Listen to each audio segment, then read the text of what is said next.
Lai gan laika apstākļi nemaz nelutināja Liepu parkā Jaunjelgavā uz pirmo pasākumu atjaunotajā estrādē skatītāji netrūk. Agrāk šeit atradās no koka būvēta estrāde, bet pirms 4 gadiem kāda ļaundara nomests sērkociņš to nopostīja. Tagad koka konstrukcijas nomainītas ar mūsdienīgākām un ugunsdrošākām.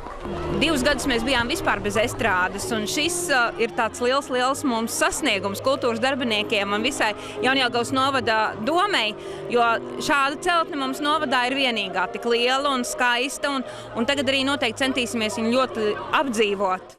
Kā pirmais pasākums Liepu estrādē notika tradicionālā Aizkraukles reģiona bērnu un jauniešu dziesmu un deju diena, kurā šogad piedalījās vairāk nekā 800 mazo dziedātāju un dejotāju. Koristu balsis, ko no lietus piesedza virs estrādes izbūvētais jumtiņš, skanēja godam, bet dejotājiem koncerts izvērtās par īstām ūdens kristībām.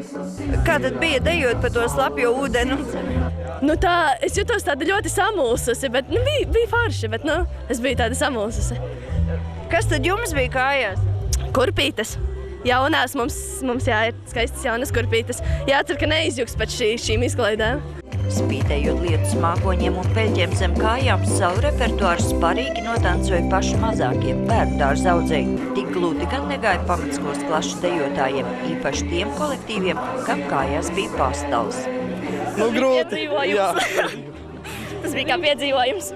Ko ilgi atcerēsies?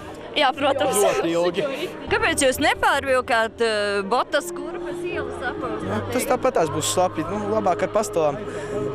Nebija visiem līdzi apavi, lai visi varētu būt vieni, tā kā kolektīvs, visi vienādi. Lai gan visi uzrunātie bērni atzina, ka dejot šādā laikā ir ļoti grūti, prieku tas nemazināja, jo mazajām lauku skoliņām tik plašs koncerts ir tikai reizi vai 2 gadā, un īstos dziesmu svētkos taču arī vienmēr līst.